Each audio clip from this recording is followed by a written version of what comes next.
नमस्कार दर्शकवृन्द, कार्यक्रम चक्रव्यूहमा यहाँहरू सबैलाई हार्दिक स्वागत गर्दछु। म हिमाल बस्नेत। नेकपा एमालेका अध्यक्ष केपी शर्मा ओलीले भन्नुभएको छ केही दिन अगाडि एउटा कार्यक्रममा, नेकपा एमालेले हार्दा देशले हार्छ र नेकपा एमालेले जित्दा देशले जित्छ। यो उहाँको अभिव्यक्ति थियो। यो हिसाबले हेर्दा नेकपा एमाले हार्दा के फरक पर्छ या नेकपा एमालेले जित्दा के फरक पर्छ, यसको आज हामी विशेष उहाँबाट जवाब खोज्नेछौँ। यता 5 दलीय गठबन्धन सम्भवतः उहाँहरू 8 दल मिल्ने सम्भावना पनि छ र 8 दलको घेराबन्दीबाट नेकपा एमाले कसरी उम्किन्छ भनौँ, या 8 दलसँग नेकपा एमाले भिड्ने यन्त्रहरू संयन्त्रहरू के हुन् त, यसका बारेमा विशेष कुराकानी गर्छौँ। या एमाले यो चुनावमा के नारा लिएर के घोषणा लिएर अगाडि बढ्दैछ। हिजो नेकपा एमाले जुन स्थिरताको नारा, वामपन्थीको एकता लगायतका महत्त्वपूर्ण नारा लिएर चुनावमा उभिएको थियो, यो पटक भने नेकपा एमाले लगायतका ठूला दलहरूसँग चुनावी नारै छैनन् भनेर बहस पनि बाहिर आएको छ। नेकपा एमाले चुनावमा जाने र जनता सामु जाने त्यस्ता पपुलर र जनप्रिय र जनताले पत्याउने किसिमका के नारा खोज्दैछ त, यसै विषयमा पार्टीको बैठक पनि बस्दैछ र अब नेकपा एमाले पार्टीका घोषणा, चुनावी एजेन्डा के हुन्छन्, यसका बारेमा विशेष चर्चा, छलफल र परामर्श आज हामी गर्नेछौँ। र आजको छलफलमा हामीसँग हुनुहुन्छ नेकपा एमालेका नेता संघीय सांसद नरबहादुर धामी। उहाँलाई म कार्यक्रममा हार्दिक स्वागत गर्न चाहन्छु। स्वागत छ यहाँलाई कार्यक्रममा। आराम हुनुहुन्छ? ठिक छ। अब सिधा प्रश्न चाहिँ अब मैले यहाँबाट सुरुवात गर्न चाहेँ। 5 दल सम्भवतः 8 दल होला, 8 दलले तपाईँहरूलाई रामबाण तिर्साइसके, तपाईँहरूको चाहिँ खड्गबाण कतिको उद्याउँदै हुनुहुन्छ? होइन, यस्तो हो, खास गरिकन नेपाली जनताको मनमुटुमा बसेको एउटा लोकप्रिय पार्टीका विरुद्ध घेराबन्दी जतिसुकैले गराउन्, त्यो घेराबन्दीले नेकपा एमालेलाई छुनै सक्दैन। त्यसलाई जनताले नै परास्त गरिहाल्छ र मैदानबाटै 5 दल होइन 8 दल आए पनि या 10 दल आए पनि नेकपा एमालेसम्म त्यो दलको प्रहार पुग्न सक्दैन। जनताले नै हिसाब किताब मैदानमा गरिहाल्छन्। त्यस हुनाले नेकपा एमाले ढुक्क छ, एकदम सुरक्षित छ र आउने निर्वाचनमा नेकपा एमाले बहुमतका साथ आफूलाई चाहिँ अगाडि प्रस्तुत गर्छ। तर तपाईँहरूलाई यो 5 दल या 8 दलको घेराबन्दीबाट माथि उम्किनको लागि त निकै सङ्घर्ष गर्नुपर्ने अवस्था छ भन्छन् र नेकपा एमाले चाहिँ यो अवस्थामा आइपुग्दाखेरि पार्टीका कतिपय नेताहरू आत्मसमर्पण गर्ने अवस्था पुग्नुभयो भन्ने पनि बाहिर चर्चा आउँछ नि, त्यो अवस्था छ? होइन, हाम्रो पार्टीभित्र त्यो खालको चाहिँ आत्मसमर्पण गर्न खोजेका अथवा त्यो तहमा पुगेका नेताहरूको पङ्क्ति हामीसँग छैन। हाम्रो पङ्क्ति भनेको एउटा देशभक्त पङ्क्ति हो, हाम्रो पङ्क्ति भनेको एउटा राष्ट्रभक्त पङ्क्ति हो र राष्ट्रिय स्वाधीनताका निम्ति ठिङ्ग उभिने एउटा चाहिँ के अरे दस्ता भएको त्यो चाहिँ पङ्क्ति हो हाम्रो एमालेको पङ्क्ति। त्यसो हुनाले चाहिँ अब चाहिँ त्यो खुट्टा कमाइहाल्ने अनि यो 8 दल हुने भयो कि 10 दल हुने भयो कि हामी एक्लै पर्ने भयो कि भन्ने किसिमले चाहिँ एकदम चाहिँ हतोत्साहित भएर चाहिँ कामिरहेको अवस्था हाम्रो कसैको पनि छैन। दृढताका साथ मतलब 10 दल आए पनि त्यसको सामना गर्ने र साथमा जनता छ र जनताले हिसाब किताब उतै बताइहाल्छ। जनताको विश्वास एमाले जितेको छ, त्यस हुनाले एमाले भित्र कुनै मान्छे कामिरहेको डराइरहेको छैन। भनौँ यो चुनावमा नेकपा एमाले हार्दा के फरक पर्छ? होइन, नेकपा एमाले हार्नुहुन्न भन्ने आम मुलुककै धारणा छ भन्ने लाग्छ मलाई त। किन भन्दाखेरि नेकपा एमाले हार्दा सिङ्गो मुलुक हार्छ र नेकपा एमाले हार्दा गरिब जनताले हार्छ, देशभक्त जनताले हार्छ, विकास प्रेमी जनताले हार्छ, भ्रष्टाचार विरोधी जनताले हार्छ। हिजो नेकपा एमाले भनौँ या हिजोको वामपन्थी दलहरूले जित्दा, नेकपाले जित्दा जनताले के जितेर? जनताले राष्ट्रिय स्वाधीनता जिते। हिजो एमाले जित्दा, वाम गठबन्धन जित्दा मुलुकको राष्ट्रिय स्वाधीनता बलियो भयो, राष्ट्रिय देशभक्त जनताहरूको शिर खडा भयो, ठाडो भयो र उहाँहरूले एउटा निर्धक्क ढङ्गले म नेपाली हुँ भन्ने चाहिँ के अरे जुन खालको चाहिँ के अरे आत्मविश्वास, जुन खालको गौरवपूर्ण इतिहास छ, त्यो गौरवपूर्ण इतिहासको जगमा उभिएर म नेपाली हुँ भन्ने त्यो दृढताका साथ त्यो हक पाए। तर जनताको नजरमा हेर्दाखेरि नेकपा एमाले जिते पनि, नेपाली कांग्रेस जिते पनि, माओवादी जिते पनि, माओवादी एमाले र कांग्रेस जुन पनि हारे पनि आखिर के पर्छ जनतालाई? हारे नै जिते नि जनतालाई त के वास्ता छैन? अब त त्यस्तो होइन, त्यो त हिजो विगतले हामीले देखाइसक्यौँ। जनतालाई के फरक पर्छ भन्दा हामी इतिहासदेखि हामी एउटा गौरवपूर्ण इतिहास नेपालको छ, यो वीरताको इतिहास बोकेको हाम्रा पुर्खाको वीरताले आर्जेको यो धरती विश्व मानचित्रमा, विश्व इतिहासमा गोर्खा भनेपछि, गोर्खा सेना भनेपछि, गोर्खा भनेपछि नेपालीहरूलाई चाहिँ चिनाउँछ र त्यो इतिहास कायम गरेको नेपाल र हाम्रा पुर्खाले वीरतापूर्वक मलाई लडेर बचाएको यो धरती र संसारका सामु साम्राज्यवादी शक्तिका सामु कहिल्यै मलाई शिर नझुकाएको एउटा देशभक्त पङ्क्ति र त्यसको नेतृत्व गर्ने नेकपा एमाले। त्यस हुनाले इतिहासमा जङ्गबहादुर राणाले जसरी मतलब कि बाँके, बर्दिया, कैलाली, कञ्चनपुर नेपालमा फिर्ता गराए, त्यसै गरी इतिहासको दोस्रो एउटा यस्तो घटना हो जो चाहिँ के अरे लेपुलेक लिम्पियाधुरा कालापानी जो 60 वर्षभन्दा बढीदेखि भारतले उपभोग गरिरहेको छ, त्यहाँ सेना चाहिँ के अरे राखेको छ र त्यो ठाउँ हाम्रो हो भनेर नेपालको नक्सामा अध्यावधि गर्ने त्यो हिम्मत र आँट केपी शर्मा ओलीबाट भयो। अब यहाँ अहिले हेर्दाखेरि चाहिँ दुनियाँले तपाईँहरू देखिरहेछ। यो 5 दलको एउटा चाहिँ घेराबन्दी यहाँ परिसक्नुभयो, चक्रव्यूहमा फसिसक्नु भयो। अब यो 5 दलसँग अलिकति हेर्दा तपाईँहरूको एमालेको घरमा खतराको घन्टी त बज्यो नि अब त। हामीलाई लाग्छ हो खतराको घन्टी बज्छ, बाहिरबाट प्रहार गर्ने हमला गर्ने शक्तिहरू आउँछन्, तर ती 10 दल 5 होइन 10 दल आए पनि तिनको सामना गर्न सक्ने क्यापेसिटी एमाले आफूसँग बुझ्दै गरेको छ। जनताको जनमत एमालेको पक्षमा छ, देशभक्त जनताहरूको जनमत एमालेको पक्षमा छ, एमालेप्रति विश्वास छ। त्यसो हुनाले पनि उनीहरू 5 दल होइन 10 दल आए पनि अथवा त्योभन्दा बढी बनाएर आए पनि, मोर्चा जतिसुकै ठुलो बनाएर आए पनि एमालेका अगाडि उनीहरू पानीको तर उनीहरूले भनेका छन् यो 5 दलीय 8 दलीय मोर्चा बन्यो भने के को लागि भने नेकपा एमालेबाट लोकतन्त्र र संविधानको खतरा छ। त्यही संविधान र लोकतन्त्रको खतराबाट यो मुलुकलाई बचाउनको लागि, यो देशलाई बचाउनको लागि नेकपा एमालेलाई हराउनुपर्छ। नेकपा एमालेलाई हार्दाखेरि देश र संविधान जोगडा हुन्छ र देशको चाहिँ एउटा विकास समितिको यात्रा पनि अगाडि बढ्छ भनेर उनीहरूले निष्कर्ष निकालेका छन्। त्यो चाहिँ एउटा चाहिँ जनताका सामु झुटको बकवास बाहेक अरू केही पनि होइन। किन भन्दाखेरि नेकपा एमाले लोकतन्त्रका निम्ति लडेको पार्टी हो। नेकपा एमालेका अध्यक्ष 14 वर्ष जेलमा चाहिँ जिन्दगी दुखित जीवन बाँचेर पनि यो मुलुकको स्वाधीनताका निम्ति लोकतन्त्रका निम्ति त्यो कुर्बानी गर्न तयार भएको एउटा व्यक्तित्वको पार्टी हो। त्यसो हुनाले चाहिँ के अरे एमाले कहिले पनि लोकतन्त्रका विरुद्ध हमला गरेन। एमाले कहिले पनि लोकतन्त्रलाई कमजोर हुने कामहरू एमालेको हातबाट कहिले पनि भएन। त्यसो हुनाले एमाले लोकतन्त्र बचाउन चाहन्छ। महाकाली सन्धिको बारेमा गल्ती भयो भनेर हिजो अस्ति भर्खर भन्नुभएको छ होइन। महाकाली सन्धि इतिहासमा कतिपय कुराहरूमा महाकाली सन्धि नेपाली काङ्ग्रेसको सरकार भएको बेलामा गरेको, एमालेको नेतृत्व त्यति बेला चाहिँ के अरे माधव कुमार नेपालले गरिरहनु भएको थियो। माधव कुमारलाई महत्त्वपूर्ण भूमिका खेलेको कुरा त्यो भूमिका उहाँ पार्टीभित्र उहाँ पार्टीको स्थायी कमिटीमा हुनुहुन्थ्यो, उहाँको भूमिकाको कुनै अर्थ थिएन। महत्त्वपूर्ण भूमिका थियो नेकपा एमालेको तत्कालीन महासचिव पार्टीको चाहिँ के अरे माधव कुमार नेपालको भूमिका थियो र त्यस बीचमा केही मान्छेहरूका असहमति पनि थिए, त्यही कारणले पार्टी पनि विभाजन भयो ती दिनहरूमा। तर त्यसका बावजुद पनि महाकाली सन्धिको सवाल के हो त भन्दाखेरि जो सन्धि भइसकेको छ त्यसलाई चाहिँ 6 महिनामा डिपिआर बनाइसक्ने कुरा थियो, त्यसलाई कार्यान्वयनमा ल्याइसक्ने कुरा थियो। आज 6 महिना होइन 52 सालदेखि भनेपछि 27 वर्ष बित्यो। बितेको 27 वर्षमा धेरै कामहरू भएका छैन, कुनै काम अगाडि बढेको छैन। त्यसो चर्चा गरिन्छु। तर अहिले चाहिँ मैले भन्न खोजेको चाहिँ यो 5 दलले निकालेको निष्कर्ष चाहिँ तपाईँहरूले नेकपा एमाले हार्दा देश हार्ने, नेकपा एमाले जित्दा देश जित्ने भने तपाईँहरूको चाहिँ मान्यता तपाईँका पार्टीका अध्यक्षले भनिसक्नु भएको छ। तर यो 5 दलको निष्कर्ष के भने नेकपा एमाले हार्दा चाहिँ लोकतन्त्र र संविधानले जित्छ, यो देशले जित्छ भन्ने छ उहाँहरूको निष्कर्ष। त्यो सरासर चाहिँ के अरे जनताका अगाडि चाहिँ झुटको बकवास बाहेक अरू केही पनि होइन। किन त भन्दाखेरि नेकपा एमाले लोकतन्त्रको पहरेदारी गर्ने, नेकपा एमाले लोकतन्त्रकै निम्ति नेकपा एमाले सङ्घर्ष गर्ने, जो दरबारसँग घाँटी जोडिएको काङ्ग्रेस र हतियारद्वारा सत्ता कब्जा गरेर चाहिँ एकतन्त्रीय अधिनायकवाद सिर्जना, एकतन्त्रीय अधिनायकवाद स्थापना गर्न खोज्ने नेकपा माओवादी, त्यससँग चाहिँ अनि एक मधेस एक प्रदेश भन्ने केही साथीहरू अरू मिल्ने, अनि ती मानिसहरू मिलेर लोकतन्त्रको र संविधानको रक्षा हुन्छ। जसले संविधानको बलात्कार गरे, जसले संविधानको गलत अपव्याख्या गर्न लगाए, अदालतमा चाहिँ के अरे संसदको अधिकारलाई खोसेर अदालतमा बुझाए अनि अदालतको प्रमादेशका आधारमा आज सरकार चलाइरहेका छन्। अनि ती मानिसहरूले चाहिँ के अरे संविधान जोगाउने, ती मानिसहरूले लोकतन्त्र जोगाउने, अनि जसले चाहिँ 2058 सालमा देशको प्रधानमन्त्री भएको बेला नेपाली काङ्ग्रेसका तर्फबाट शेरबहादुर देउबा, जसले प्रजातन्त्र लगेर दरबारमा बुझाए अनि तिनले लोकतन्त्र जोगाउने। अहिलेको सन्दर्भमा यो चाहिँ दक्षिणपन्थी र वामपन्थी बिचको गठबन्धन र या विचार नमिल्ने बिच पनि एक ठाउँमा आउनुपर्ने बाध्यता उहाँहरूको, त्यो बाध्यता अहिलेको संविधान र लोकतन्त्र जोगाउनु पर्ने यो चाहिँ बाध्यता सिर्जना भयो हामीसँग, यसले गर्दा बनेको गठबन्धन हो यो। त्यो बाध्यता होइन, त्यो उनीहरूको स्वार्थको बाध्यता हो। उनीहरूले मुलुक लुट्न चाहेका छन्, मुलुकमा भ्रष्टाचार गर्न चाहेका छन्, त्यसकारण भ्रष्टहरूको एकता हो त्यो। र अहिले हेर्नुहोस् अहिले देशको बजेट कस्तो प्रकारको आयो, आज उनले कुन समूहका मान्छेलाई, कुन वर्गका मान्छेलाई त्यो बजेटले सम्बोधन गरेको छ।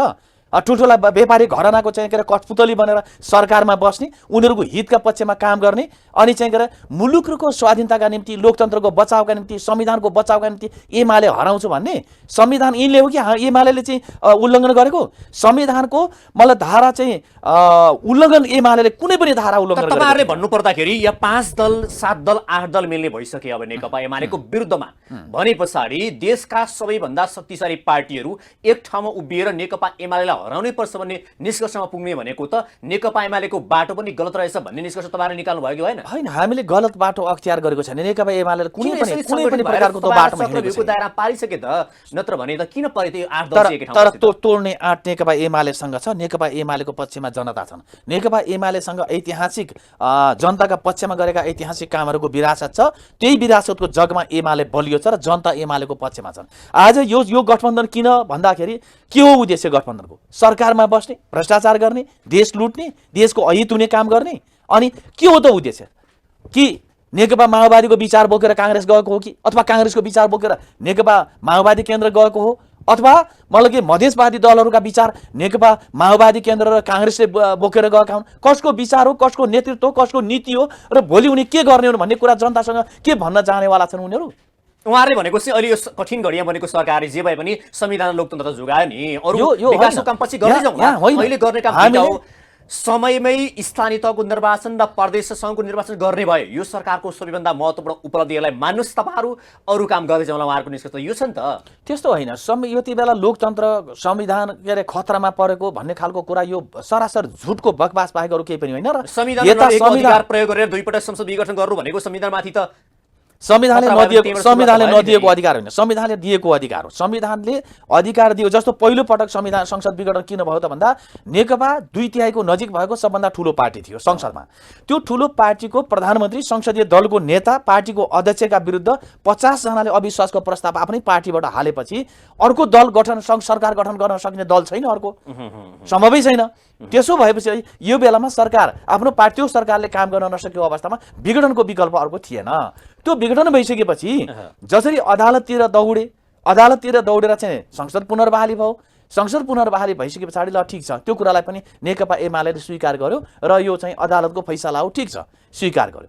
र पछि जब चाहिँ दोस्रो पटक विघटन हुने कुरा के थियो त भन्दाखेरि संविधानको धारा 75 को उपधारा 5 बमोजिम जो सरकार बन्नु पर्थ्यो, त्यो सरकार बन्नका निम्ति प्रधानमन्त्री समक्ष के अरे राष्ट्रपति समक्ष हामीसँग यतिजना मान्छे छ, हामीसँग विश्वासको मत पुग्छ, त्यस हुनाले प्रधानमन्त्री म हुन सक्छु भनेर कुनै पनि व्यक्ति, कुनै पनि सांसदले दाबी गर्न सक्ने आधारहरू थियो। त्यो आधार प्रस्तुत गर्दा शेरबहादुर नेकपा एमाले भित्रकै कतिपय नेताले अहिले पनि संसद विघटन गलत हो भनेर अहिले पनि तपाईँको पार्टीले भनिरहनु भएको छ नि त, तपाईँहरू स्वीकार गर्नु भएको छैन। अर्को पटक विघटन गर्नु गलत हो, तर नेकपा एमाले विभाजन गरेर माधव कुमार नेपालले अर्को पार्टी खोल्नु गलत हो भन्ने कुरा त एमालेमा बसेर राजनीति गर्ने अहिले संसद विघटनको सन्दर्भ यस्तो, संसद विघटन गर्नु गलत हो। त्यो त संसद विघटन गर्नु गलत थियो थिएन भन्ने कुरा त संविधानको मैले भनिहालेँ। संविधानको धारा 75 को उपधारा 5 बमोजिम सरकार बनाउँदा गलत ढङ्गले त्यहाँ चाहिँ के अरे दाबी प्रस्तुत गर्यो। जब 149 को लगेर चाहिँ के अरे शेरबहादुर देउवा जान्छ, 153 को चाहिँ के अरे समर्थन केबी ओलीलाई छ, त्यो अलरेडी मलाई के दर्ता भइसकेको छ। अनि जम्मा 200 के अरे चाहिँ 210 के अरे 275 जनाको संसद छ हैन। 275 जनाको संसद भएको ठाउँमा अनि चाहिँ दाबी कतिको आउँछ, संसदको संख्या कति जान्छ त भन्दाखेरि 300 भन्दा बढी संसद जान्छ। अनि कहाँबाट आए ती संसदहरू? यस्तो प्रकारको अनधिकृत ढङ्गले यो चाहिँ यस्तो प्रकारले चाहिँ के दाबी प्रस्तुत गरेको यो मिलेन। तपाईको दाबी भएन भने राष्ट्रपतिले त्यो दाबीलाई अस्वीकार गरेको। अब यो अलिकति मैले प्रश्न यहाँ गर्नुपर्ने भयो। हिजो तपाईँहरूले काङ्ग्रेसलाई जुन किसिमको पासोमा पार्नुभयो नि, जुन किसिमले तपाईँहरूले गठबन्धन गरेर काङ्ग्रेसलाई पासोमा पार्नुभयो, आज त्यही पासोमा नेकपा एमाले त पर्ने भयो नि।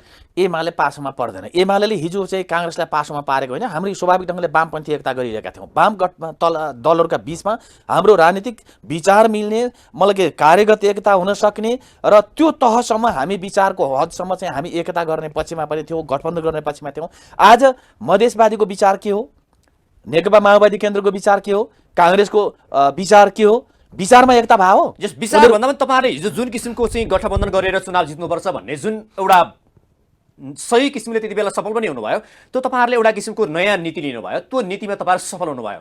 अहिले काङ्ग्रेसको निष्कर्ष पनि के हो भने गठबन्धन गरेपछि चुनाव जित्नुपर्ने सकिरहेछ भन्ने स्थानीय तहको निर्वाचनमा सिके उनीहरूले। त्यो हिसाबले नेकपा एमाले हिजो आफैले थापेको चाहिँ पासोमा पर्यो। अब परेन, यो पासोमा पर्दैन। नेकपा एमाले हिजो चाहिँ के अरे विचार मिल्ने समूहसँग एकतादेखि लिएर कार्यगत चाहिँ एकतादेखि लिएर गठबन्धनसम्म बनाएको थियो। आज यी विपरीत ध्रुवहरूको एकता हो। विपरीत ध्रुवहरूका बीचमा गठबन्धन बनाउने हाम्रो उद्देश्य एउटै थियो नि त। हामी वामपन्थी थियौँ नि त, वामपन्थीहरूका बीचमा एकता हुने, मतलब के गठबन्धन हुने एउटा पक्ष थियो। आज काङ्ग्रेससँग उनीहरूको के मिल्छ? उनीहरूको नीति मिल्छ कि, विचार मिल्छ कि, उद्देश्य मिल्छ कि, के मिल्छ? उनीहरूको साझा उद्देश्य के हो? एमाले हराउने यो संविधान मान्ने यो संविधान मान्ने होइन उहाँहरूको साझा उद्देश्य साझा उद्देश्य उहाँहरूको एमाले हिजो लोकतन्त्र र संविधानलाई मास्ने काम गर्यो यसमा उहाँहरूको मत मिल्यो उहाँहरूको साझा हामीले देखेको उहाँहरूको साझा उद्देश्य सरकारमा जाने भ्रष्टाचार गर्ने देशलाई कमजोर गर्ने र विदेशी शक्तिका निम्ति मतलब काम गरिदिने जस्तो आफैले राष्ट्रघाती भनेर चाहिँ सडकमा आन्दोलन गर्ने सडकमा जाने एमसीसी चाहिँ मुर्दाबाद भन्दै जाने संसदमा गएर पास गर्ने नेकपा माओवादी केन्द्र होइन काङ्ग्रेससँग मिलेर अनि उद्देश्य के हो त उद्देश्य त देशमा भ्रष्टाचार गर्ने राष्ट्रघात गर्ने देशलाई कमजोर बनाउने देशमा विदेशी शक्तिको छलखेल गराउने यो देखियो पनि दोहोरो चरित्र खेल्नु पर्यो एमसीसी का बारे भन्नुस् एसपीपी का बारे भन्नुस् अन्य कुनै विषयमा एमाले पनि संसद भित्र या भनौँ या सरकारमा हुँदा र सरकार बाहिर हुँदा नेकपा एमालेको एउटै धारणा छ छैन नि त बिल्कुल एमालेको एउटै धारणा छ हामी एमसीसी को सन्दर्भमा हाम्रो चाहिँ आन्दोलन थियो संसदमा हामी फरक मत राखिरहेका थियौं त्यहाँ गैर सांसदलाई प्रवेश नगराऊ र एमाले कारबाही गरेका सांसदलाई बाहिर निकाल त्यसपछि हामी संसदको प्रक्रियामा भाग लिन्छौँ भनेर हामी संसदमा हाम्रो संसद अवरुद्ध थियो त्यसै अवरुद्धताका बीच उनीहरूले जबरजस्त पेलेर एमसीसी पास गर्नुभयो एसपीपी को सन्दर्भमा के हो त भन्दाखेरि हामीले चाहिँ एसपीपी हाम्रो प्रधानमन्त्री भएको बेलामा गरे भनेर उनले भने तर प्रधानमन्त्रीलाई थाहा छैन त्यो प्रधानमन्त्रीलाई थाहा नभएको विषयवस्तु अनि चाहिँ त्यो के हो त त्यो सबै दिनु पर्यो भनेर संसदको अन्तर्राष्ट्रिय समितिले अलिकति सन्दर्भ मात्रै भन्छु तपाईँलाई मैले जस्तो एमसीसीमा तपाईहरु सरकारमा हुँदाखेरि पारित गर्नुपर्छ भनेर टेबल गर्ने तपाईहरु हो पछाडी गएपछि मौन बस्नुभयो अर्को विषय भने तपाईलाई जुन तपाईको बीआरआई को विषयमा तपाईहरु संसदमा हुँदा सरकारमा हुँदा भनौं न 3.5 वर्ष केही त्यसलाई अगाडि बढाउनु भएन त्यो ठप्पै रह्यो अहिले यो सरकार बीआरआई को विरोधी भनेर तपाईहरु अहिले चाहिँ भाषण गर्दै हुनुहुन्छ एसपीपी को विषयमा पनि तपाईहरु सरकारमा हुँदाखेरि जानकारी गराउनु भएन जब तपाईहरु सरकारभन्दा बाहिर गर्नुभयो यो सरकारले यसो गरौ भनेर बाहिर आउनुभयो एमालेले सरकारमा हुँदा र बाहिर हुँदाखेरि दुईटा नीति लिन्छ नि त अहिले हो त्यस्तो होइन एमसीसी को सन्दर्भमा चाहिँ के अरे हामीले संसदमा टेबल गरेको भन्ने कुरा के भने अघिल्लो सरकारले संसदमा लगेर पास गर्न पर्ने भन्ने जो चाहिँ तयारी गरेको थियो त्यो तयारीलाई यो चाहिँ के अरे अविच्छिन्न उत्तराधिकारी हुनुको नाताले हाम्रो पार्टीको सरकार भइसकेपछि हामीले संसदमा टेबल गरेको संसदमा टेबल गरिसकेपछि त्यसका उप संसदमा त दफावार छलफल हुन्छ प्रति दफामा छलफल गरेर यो देशभरिका जनताले संसदमा भएको छलफलका बारेमा बुझ्न पाउँथे संसदबाट छलफल हुन्थ्यो सार्वभौम संसदमा त्यसका एक बारेमा हामी मसिनो गरिकन त्यसको शल्यक्रिया गर्थ्यौं हामी त्यसको चिरफार गर्थ्यौं र त्यो चिरफार गर्नका निम्ति वातावरण नबनाउने अनि संसदमा टेबल भएको कुरालाई चाहिँ कार्यसूचीमा ल्याएर छलफल गर्न नदिने अनि त्यो राष्ट्रघाती हो त्यो देशको विरुद्धमा छ राष्ट्रिय हितको विरुद्धमा छ भनेर प्रचार पनि गर्ने कांग्रेसले आफै सुटुको गरेर चाहिँ पास गर्ने कुरा त्यो ठिक हुन्छ गर्नुपर्छ भनेर लागि पर्यो कांग्रेसले पास पनि गरारै छाड्यो कांग्रेसले आफ्नो अडानप्रति राष्ट्रघाती होस् या राष्ट्रको पक्षमा विपक्षमा जे भए पनि आफ्नो नीतिलाई निरन्तर दियो तर नेकपा एमाले सरकारमा हुँदाखेरि एमसीसीलाई टेबल गर्ने सरकार बाहिर भएपछि विरोध पनि गर्ने फेरि मौन पनि बस्ने त्यसो मौन बसेकै छैनौं हाम्रो एमसीसीमा हाम्रो कुनै सहमति नै छैन एमसीसी को सन्दर्भमा त हामी त्यो प्रक्रियामै भाग लिएका छैनौं जब हामी विरोध गरिरहेछौं संसदमै हाम्रो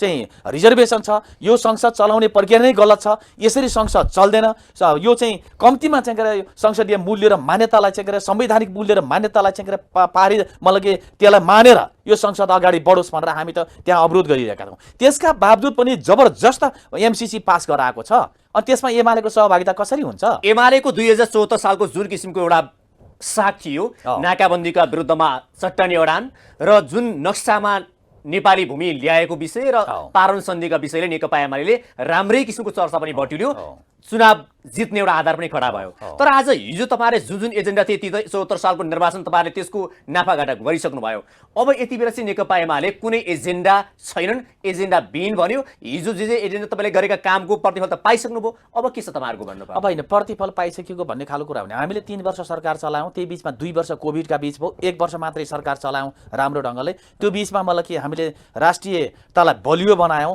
कालापानी लिपुलेक लिम्पियाधुराको त्यो नक्सा हामीले छाप्न लगायौं संसदबाटै मलाई संविधान संशोधन गरेर हाम्रो चाहिँ अनुसूचीलाई नै संशोधन गरेर नेपालको नक्सालाई पनि परिवर्तन गरेर सुच्चे नक्सा बनायौं त्यसपछि गरेर विकास निर्माणको हिसाबले चाहिँ नेपाली कांग्रेसको सरकार विगतमा भएको बेला देशका 17 वटा चाहिँ राष्ट्रिय उद्योगहरुलाई धाराशाही बनाएर कौडीको भावमा बेचेको थियो हाम्रो सरकार कतिवटा चाहिँ हाम्रो सरकार हुँदा भयो कति जना व्यवसायलाई कारबाही गर्नु भयो हाम्रो कलकारखाना कहाँ खोल्नु भयो हाम्रो सरकार के रेकर्ड छ नेकपा एमालेले सरकार चलाउँदा केपी शर्मा ओली प्रधानमन्त्री हुँदा 7 वटा प्रदेशमा 8 वटा औद्योगिक क्षेत्रको शिलान्यास गरेर त्यसको काम अगाडि बढाएको छ हो त्यो काम अगाडि बढिरहेछ जस्तो दैजी औद्योगिक क्षेत्र मेरै निर्वाचन क्षेत्रमा त्यो सामान्य तत्कालीन सामान्य प्रधानमन्त्री केपी शर्मा ओलीज्यूले शिलान्यास गरेको हो त्यसको काम स्मूली रूपमा अगाडि बढिरहेछ अहिले अगाडि त्यो गइरहेछ अनि जस्तै त्यो मैले भनिहाले कि 31 वर्षदेखि सुदूरपश्चिमका जनताले चुनाव जिताएका शेरबहादुर देउवा 5 पटक यो नेपालको प्रधानमन्त्री हुँदा महाकालीमा दोधरा चाँदिना जोड्नका निम्ति पुल हाल्ने काम गरेका थिएन।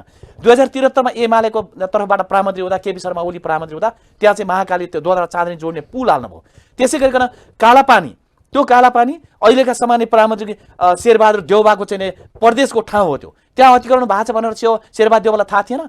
5 पटक प्रधानमन्त्री हुने मान्छेलाई मेरो भूमि कहाँ हो, मेरो चाहिँ देश, मेरो प्रदेशको स्थिति के छ भन्ने कुरा थाहा थिएन। त्यो कालापानी नेपालको हो भन्नका निम्ति 60 वर्षदेखि भारतीय सेना बसेको ठाउँलाई चाहिँ हाम्रो हो भनेर त्यो नक्सामा ल्याउनका निम्ति केपी ओली प्रधानमन्त्री हुनु पर्यो नि। त्यसै गरिकन तर कांग्रेसको भूमिकालाई पनि नकार्न मिलेन नि। नेपाली कांग्रेसले पनि संसदमा त्यो पारित गर्नको लागि त सहमति गर्यो। त्यो नेतृत्वदायी भूमिका गर्नु पर्थ्यो कि पर्दैन थियो। आज जस्तो प्यारा ताल, कञ्चनपुरको प्यारा ताल आज चाहिँ के अरे 2058 सालसम्म त्यहाँको जिल्ला विकास समितिले चाहिँ उसमा चाहिँ ठेक्कामा लाउँथ्यो, टेन्डर खोल्थ्यो। त्यो टेन्डर माछा मार्नका निम्ति धेरैले टेन्डर हाल्ने गर्थे, त्यसबाट ठुलो राजस्व उठ्थ्यो। आज त्यो प्यारा तालको 50% भाग चाहिँ के अरे इन्डियाले कब्जा गरेर हाम्रो हो भनेर चाहिँ गइरहेछ। त्यो पटक पटक मैले संसदमा बोलेको छु त्यसका बारेमा। त्यहाँ गोविन्द गौतमले त्यही धरतीमा ज्यानको आहुति दिए, उनीमाथि गोली हानी हो चाहिँ भारतीय सेनाले।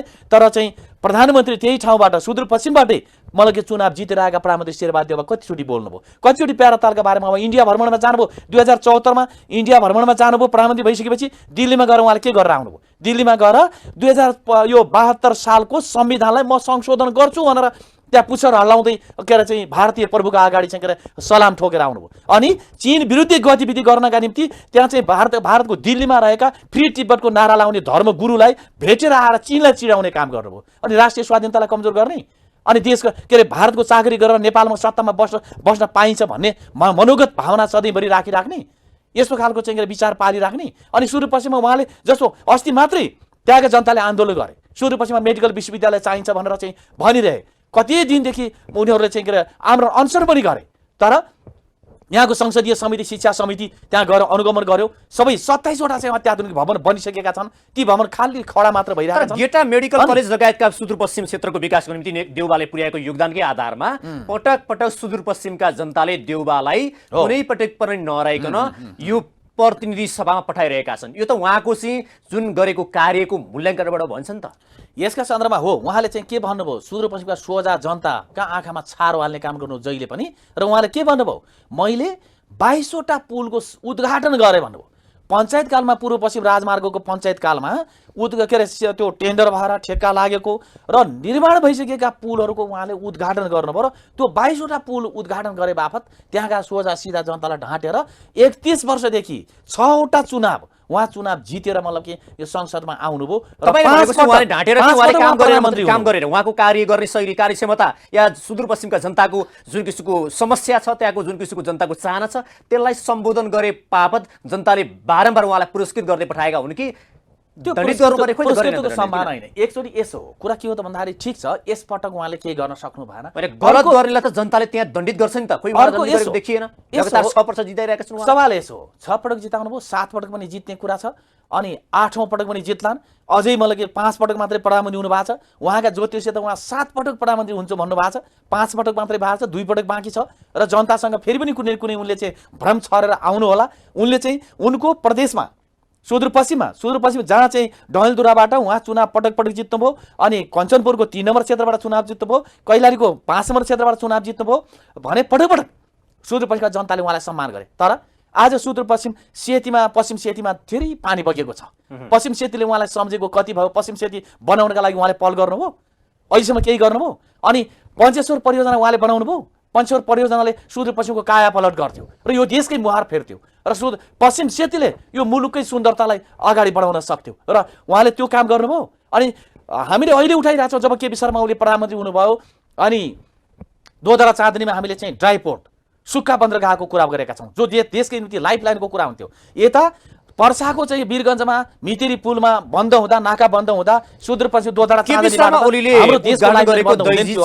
कोशी अवस्था के छ अहिले? त्यहाँ के भइरहेको? दैजी सेला औद्योगिक क्षेत्रका कामहरू अगाडि बढिरहेछन्, संरचनाहरू अगाडि बन्ने प्रक्रिया अगाडि भइरहेको छ, त्यसको चाहिँ प्रोसेस अगाडि बढेको छ, त्यो राम्रो ढङ्गले अगाडि गइरहेको छ। भनेपछि त्यसै गरिकन केपी शर्मा ओली प्रधानमन्त्री भएकै बेला शेरबहादुर देउवाले पटक जित्नुपर्ने या जिताउनु पर्ने आधार चाहिँ के हो? जनताले किन जिताइरहेछन् त्यसो भए? त्यही कुरा अहिले समस्याको विषय बन्यो। सुदूरपश्चिममा धेरै पटक लगातार चुनाव जितिरहन्छ, जब कुनै पनि हारेको छैन भनेपछि उसँग क्षमता भएर हो कि काम गरेको चाहिँ त्यो उच्च मूल्याङ्कन गरेर हो कि केही न केही कारण त हुन्छ नि। अब सवाल मूल्याङ्कन के हो? अब बुझ्ने कुरा यति हो कि यति मात्रै हो कि सुदूरपश्चिममा उहाँले तपाईँ आफू पनि एउटा चाहिँ के अरे मिडियाकर्मी हो, यो मिडिया क्षेत्रमा लामो समय काम गर्नु भएको छ कि तपाईँले आजसम्म सुदूरपश्चिममा उहाँले गरेका कुनै ऐतिहासिक महत्त्वको केही काम देख्नु भएको छ? पश्चिम सेती हो, सुदूरपश्चिमको सबैभन्दा ठुलो राष्ट्रिय गौरवको योजना हो, त्यो बन्यो अहिलेसम्म? त्यो बनेन। ठीक छ, तीन पटक तपाईको मूल्याङ्कनमा उहाँले गर्नु भएको छ भन्ने कुरा ठीक छ।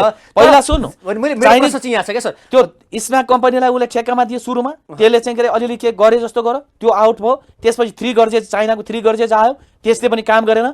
अहिले फेरि संसदलाई छलेर त्यसलाई चाहिँ भारतीय कम्पनीलाई दिने योजनामा छन् र त्यो पश्चिम सेती बनाउँदाखेरि खालि त्यो चाहिँ बिजुलीको मात्र चाहिँ के अरे निकाल्ने काम र त्यो पानीको मुलुकले उपभोग नगर्ने गरिकन त्यो देशलाई घाटा हुने गरिकन चाहिँ काम सुरु हुनेवाला छ भन्ने कुरा आइरहेको छ। उनले गरेका काम पश्चिममा चाहिँ महाकालीमा राष्ट्रघात, पश्चिम सेतीमा राष्ट्रघात गर्ने योजना छ। देशका उनीहरू काङ्ग्रेसहरू प्रधानमन्त्री भएको बेला देशका मैले पहिले भनिहालेँ 17वटा सरकारी उद्योगहरू धाराशाही बनाएर बेचेको यो कालो इतिहास त दुनियाँ बिर्सिएको छ भने अनि के गर्नु भएको छ उहाँले? मैले भने नि त्यो 22वटा पुल उद्घाटन गरे भन्ने नाममा सुदूरपश्चिमका सोझा जनताको त्यो मनस्थितिको फाइदा उठाउनु भयो उहाँले। अनि के गर्नुभयो सुदूरपश्चिममा? एउटा विश्वविद्यालय त बनाइदियो भनेर त्यहाँका जनता रुँदै गर्दा कराउँदै गर्दा मेडिकल त्यहाँको चाहिँ के अरे चिकित्सा विश्वविद्यालय बनाउनु भयो गेटामा। त्यो संरचना किन खडा भयो? सबै संरचना तयार भइसकेको ठाउँमा एकपटक क्याबिनेटको बैठक बसेर उनको अध्यक्षमा मेडिकल कलेज पुर्याउनु भएको छ गरेन उहाँले?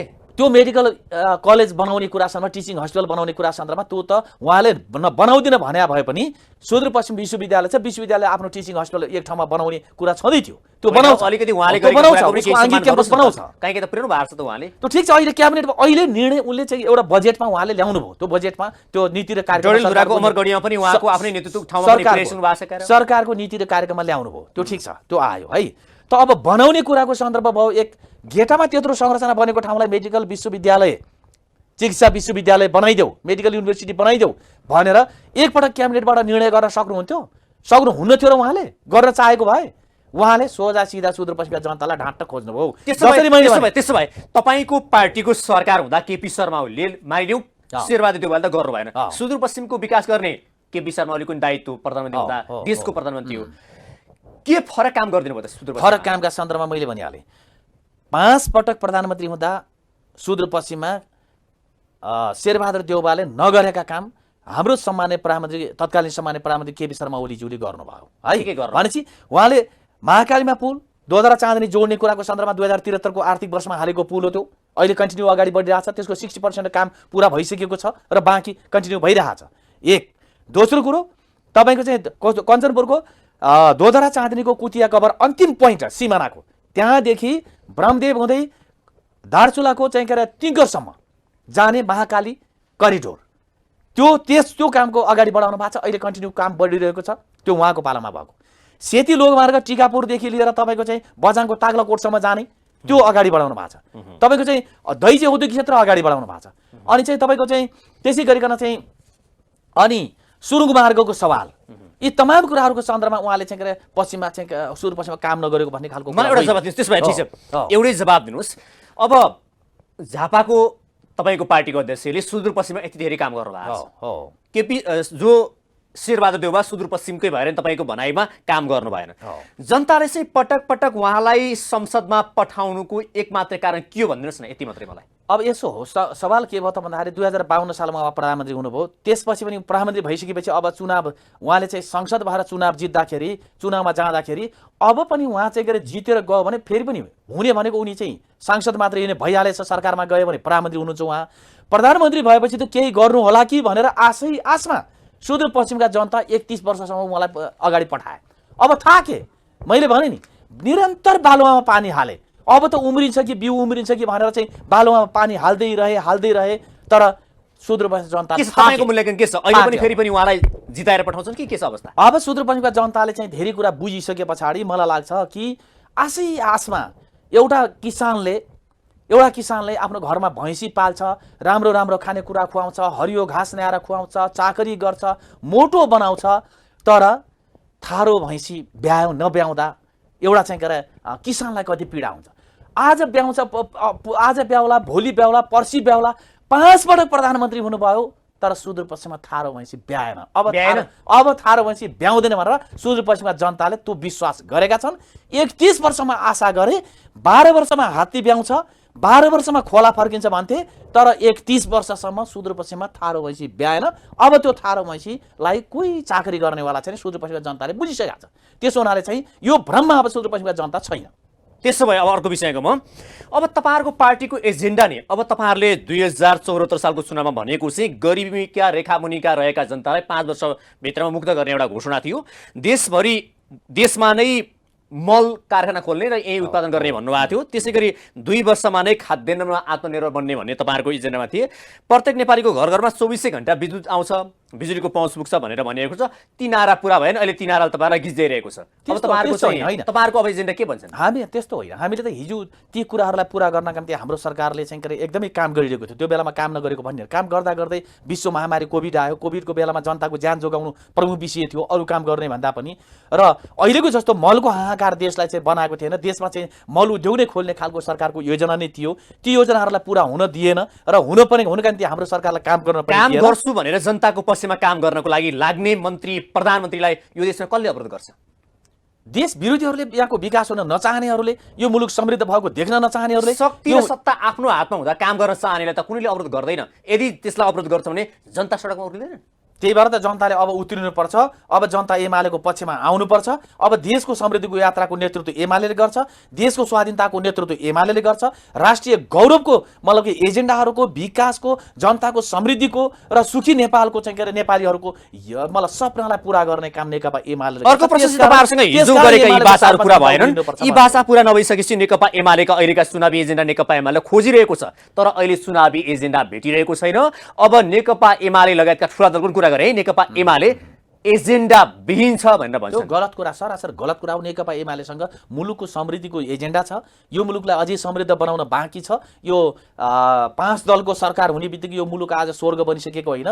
र 5 दलभित्रकै नेताले कुनै बेला भनेका थिए कि हामी चाहिँ के अरे यो मुलुकलाई, नेपाललाई हामी सिङ्गापुर बनाउँछौँ भनेका थिए। तर सिङ्गापुर बनाउने बाटोमा त उहाँहरू जानु भएन। सिङ्गापुर बनाउनका निम्ति त ली कुआन यू भएर जन्मिनुपर्छ, जसले आफ्नै काकाले भ्रष्टाचार गरेको नाममा उसको छाला काटेर मलाई के जेलमा सडाए र सर्वस्व हरण गरे। तर अहिले गठबन्धनका नेताले के गरे? आफ्ना वरिपरि रहेका आफ्ना नाता पाता, भाइ भारदार, छोरा छोरी सारा मान्छेलाई चाहिँ राजनीतिका विभिन्न ठाउँमा राखेर अनि आफ्नो पार्टीका मान्छेलाई विभिन्न मन्त्रालयमा पठाएर देश लुट्न लाएर, भ्रष्टाचार गर्न लगाएर अनि मस्त राम बस्नेतले सिङ्गापुरको सपना देख्ने।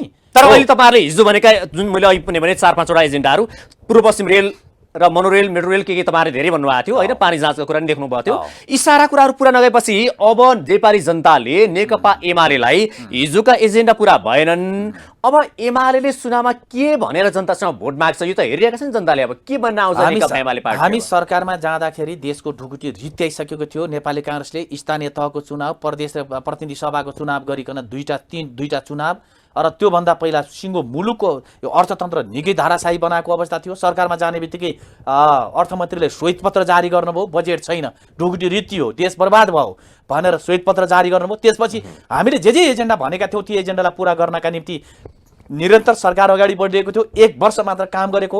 1 वर्ष काम गर्दाखेरि सरकारले निकै धेरै आधारहरू, त्यसका जगहरू चाहिँ तयार गर्दै थियो। त्यही बिचमा कोभिड आयो। कोभिडका कारणले धेरै कामहरू गर्न नसकेको स्थिति थियो। जस्तो चाहिँ पूर्व पश्चिम रेलमार्गको कुरा, रेल विभाग गठन गरिसकेको थियो, रेलको सर्वे कम्प्लिट भइसकेको थियो। त्यसलाई अब निर्माणको क्रममा अगाडि जाने हिसाबले नेकपा एमालेको तत्कालीन सरकार अगाडि बढिरहेको थियो। हामीले चाहिँ जस्तो पानी जहाजको कुराहरू, हाम्रो चाहिँ जस्तै कम पानी भएका ठाउँहरूमा पनि चल्न सकिने जहाजहरू, सानसाना जहाजहरू समेत मलाई जस्तो नारायण नदीमा प्रयोगहरू भइसकेको कुरा त्यो गरिरहेको थियो। अनि चाइनाको चाहिँ के अरे निम्ति चाइनाको रेल चाहिँ के अरे नेपालमा पुर्याउने कुराको सन्दर्भमा पनि त्यति बेला चाहिँ सर्वेका कामहरू चलिरहेको थिए। निरन्तर चाइनासँग कुरा चलिरहेको थियो। यी सबै कुरा हामी सरकारमा नहुँदा सबै कुरा रोकिए। फेरि यिनै कुरा तपाईँले भनिहाल्नुभयो, यिनै कुरा पानी जहाजका, रेलका होइन, यी सारा कुराहरू अहिले भनेका यी सारा कुरा तपाईँले यही एजेन्डामा फेरि पनि अहिलेको चुनावको एजेन्डामा लिएर जानुभयो भने जनताले त गिज्याउला नि फेरि त्यो जनताले गिज्याउँदैन। आज मैले भनिहालेँ जस्तो पटक पटक एउटै एजेन्डा लिएर आउने होइन। पुरा कहिले नगर्ने अनि जनताले भोट दिन्छन् त फेरि। पुरा गर्नका निम्ति पर्याप्त समय थियो। कुनै पनि चिज पुरा हुनका निम्ति त यथार्थ कम्तीमा वातावरण चाहिन्छ। धान पाक्नका निम्ति 6 महिना चाहिन्छ, गहुँ पाक्नका निम्ति 6 महिना चाहिन्छ। 3 महिनामै गहुँ किन पाकेन भनेर भन्न त मिल्दैन। तर 3.5 वर्षको कार्यकाल भनेको लामै कार्यकाल हो। 3.5 वर्षको अहिले पछिल्लो सरकार हेर्ने हो भने केपी शर्मा ओलीले पाएको 3.5 वर्षको कार्य अवधि भनेको नि पर्याप्त हो भनेर अरूले भन्छन्, किनकि 9 महिने 6 महिने 8 महिने सरकार हिसाबले काम गर्नकै लागि त यो समय पर्याप्त थियो नि फेरि। मैले भने 3.5 मा देशको हालत के भएको थियो? पहिलोको कार्यकालमा अर्थतन्त्र एकदम धाराशाही बनाएको थियो, बजेट थिएन, बल्ल अर्थतन्त्रलाई लयमा ल्याएको थियो हाम्रो सरकार हुँदाखेरि, र डुबेको अर्थतन्त्रलाई ठिक ठाउँमा ल्याउने बेलामा कोभिड आयो। कोभिड महामारीले चाहिँ यस्तो खालको चाहिँ तबाही मचायो कि अब कोही बाँच्छ कि नबाँच्छ भन्ने त्यस्तो सङ्कटको घडीमा जनताको जिउ सबभन्दा ठुलो हो भनेर जनताको जीवधनको रक्षाको निम्ति एमाले लाग्यो। त्यो बेला जनताको प्रति नगरेको जिम्मेवारी त पुरा नगरेको भन्ने हुन्छ। अनि मान्छे मर्न लागेको बेला मलाई बाटो खन्न जाने कि जनता जोगाउन जाने? तर अहिले तपाईँहरूसँग हिजोको एजेन्डा पुरानो भइहाल्यो, ती बासी भए, अब नयाँ एजेन्डा छैन। त्यसले गर्दा धर्म र राष्ट्रियताका मुद्दा चाहिँ नेकपा एमालेका अहिलेको चुनावका मुख्य एजेन्डा बन्छन् भनेर तपाईँको पार्टीभित्र छलफल हुन थालेको छ। त्यो होइन, त्यस्तो खालको छलफल एमालेभित्र भइरहेको छैन। धर्म र धर्मका सन्दर्भमा धर्मनिरपेक्ष राष्ट्र भनेर चाहिँ नेकपा एमाले, तर हिन्दू धर्मको नारा अलिकति लियो भने चाहिँ नेकपा एमालेको बहुमत आउने सम्भावना छ भन्छ नि तपाईँ। त्यस्तो छैन। नेकपा एमाले हुँदैन। नेकपा एमाले धर्मको नारा लिँदैन, कुनै धर्मको।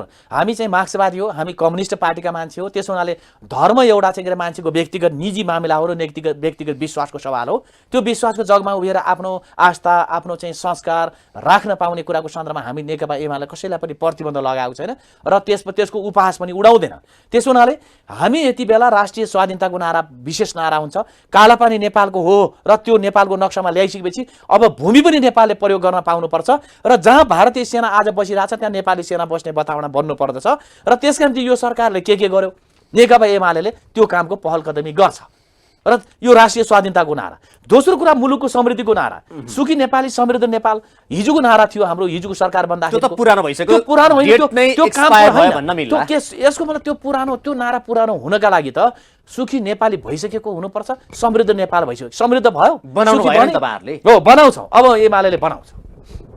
फेरि पनि अब के छ भने नयाँ पार्टी खोलेका छन् क्या, यहाँ नयाँ पार्टी खोलेका छन्। उनीहरू के भन्छन् भने हिजो पटक पटक सत्तामा पुगेका र सरकारको र अनि पार्टीको नेतृत्व गरिसकेका र असफल भइसकेका पार्टी र नेतालाई बिदाई गर्ने र हामी नयाँ जोस जाँगर हौसलाका साथ नयाँ एजेन्डा, देश रूपान्तरण गर्ने एजेन्डा लिएर नयाँ पार्टी आएका छौँ। हामीलाई विश्वास गर्छौँ एकपटक यी पार्टीलाई बिदाई गर्दा केही फरक पर्दैन भन्नुभएको छ उहाँहरूले। त्यो चाहिँ आज चाहिँ के हो त भन्दाखेरि गलत कुरा उनीहरूबाट त्यो चिन्तनबाट ग्रसित केही मानिसहरूले भनिरहेका छन्। किन भन्दाखेरि आजको जे वातावरण उनी जे बोल्दैछन् त्यो बोल्ने वातावरण कसले बनाइदियो? त्यो बोल्ने वातावरण होइन, गलत किसिमको कार्यशैलीका कारणले गर्दा भएको हो। ठिक छ, त्यो कार्यशैली गलत कार्यशैलीका कारण एक ठिक छ। एमाले मात्रै होइन, कांग्रेस या माओवादी सबै पार्टीका गलत किसिमको रवैया र गलत किसिमका कार्यशैलीका कारणले गर्दा ती पार्टी इस्ताफा भए र चुनाव पार्टीको कार्यशैली गलत भयो। ठिक छ, पार्टीका मान्छेहरूले ठिक काम गरेन। तर आजको यो उनीहरूले खुल्ला हिँड्न सक्ने वातावरण चाहिँ नेकपा एमालेदेखि लिएर अन्य राजनीतिक दलहरूले यत्रो वर्षौँदेखिको लडाइँ लडेर आज सबै मानिसहरूलाई चाहिँ राजनीतिको मूल प्रभावमा आउन सक्ने, हिँड्न सक्ने, बोल्न सक्ने यो खुला वातावरण कसले निर्माण गरिदिएको? त्यसको लागि त धन्यवाद दिएछ नि जनताले। त्यो खुला निर्माण कसले गरिदियो? व्यवस्था परिवर्तन गर्नको लागि एमाले, कांग्रेस, माओवादी सफल भए, तर जनताको अवस्था र दैनिकी स्थापना त्यसलाई परिवर्तन गर्नको लागि जीवन स्तर रूपबद्ध गर्ने कुरामा एमाले, माओवादी, कांग्रेस असफल भइरहेका छन्। त्यसले गर्दाखेरि उनीहरूले व्यवस्था परिवर्तन गरे धन्यवादै छ। अब हामी अवस्था परिवर्तन गर्छौँ, हामीलाई विश्वास गर्छौँ भनेर उनीहरूले बारम्बार भनिरहेका छन्। त्यो राम्रो कुरा हो। के हो त भन्दा मुलुकको समृद्धि गर्छौँ, मुलुकलाई अगाडि बढाउँछौँ, देशलाई चाँडो विकासको गतिमा लगेर विकसित मुलुकको रूपमा यसलाई परिणत गर्छौँ भन्ने चिन्तन राख्नु, सोच राख्नु, त्यो धेरै राम्रो कुरा हो। तर यसको अर्थ अरू सब असफल भने के अर्थमा असफल, कहाँनिर असफल भन्ने कुराको चाहिँ तर्क पनि दिन जरुरी हुन्छ। आज एउटा तर्कको आधारमा अहिलेको सरकारको उदाहरण धेरै फुर्केर हुँदैन। एउटा कुरा हो, केही स्वतन्त्र मान्छेहरू धेरै फुर्केर हुँदैन क्या। आजको देशको वस्तुगत स्थिति के हो त्यो बुझ्नुपर्छ कि पर्दैन? आज स्वतन्त्रकै हालत, आज यो सडकमा हिँड्ने जस्तो छ, त्यही सरकारलाई आरोप लगायो भने पार्टीलाई आरोप लगाएर आएका होइनन्। यो काठमाडौँको हालत के हो? काठमाडौँको कुनै गल्लीमा हिँड्ने स्थिति छ? नाक तुनेर पनि हिँड्न नसक्ने अवस्था छ।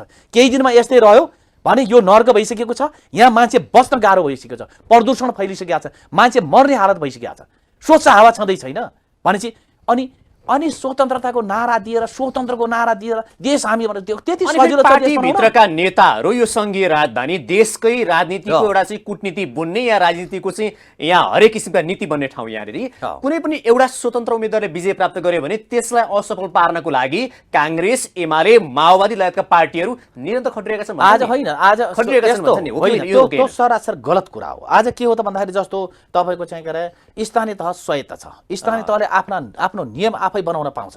ऊ व्यवस्थापिका पनि हो, कार्यपालिका पनि हो, स्थानीय तह आफैमा न्यायपालिका पनि हो। तीनटै अधिकार उपभोग यदि कुनै मतलब कि सरकारको अङ्गले गर्छ भने त्यो स्थानीय तहले गर्छ। त्यसो हुनाले यति शक्तिशाली स्थानीय तहले आफ्नो वरिपरि रहेको फोहोर म्यानेजमेन्ट गर्ने कानुन बनाउन सक्दैन, त्यो व्यवस्थापन गर्न सक्दैन, त्यसलाई कसले रोकेको छ? हिजो त चलिरहेको थियो नि। हिजो विद्यासुन्दर साक्यले महानगरपालिका चलाउँदै गर्दा के गर्यो भनेको थियो? यति दुर्गन्धित त थिएन नि बाबा, म्यानेज त भइरहेको थियो नि, व्यवस्थापन त भइरहेको थियो नि। उहाँले राम्रो काम गरेको भए नेकपा एमाले पनि उहाँलाई सिफारिस गर्थ्यो, एउटा कुरा। दोस्रो कुरा, उहाँले राम्रो काम गरेका भए जनताले तारिफ गर्थे, उहाँलाई नै डाक्थ्यो होला। उहाँ असफल भएको हुनाले त विकल्प खोज्यो होइन। अब बल्ल बुझ्न लागेको छ कि हामीले चाहिँ अरू पार्टीको दलको नेताहरूले जितेको बेला काठमाडौँको हालत के भएको थियो, आज के भयो भनेर केही मान्छेहरू बुझिरहेको 100 दिनमा अझै पनि एउटा आशा काम गर्ने घोषणा गर्नुभएको थियो उहाँले।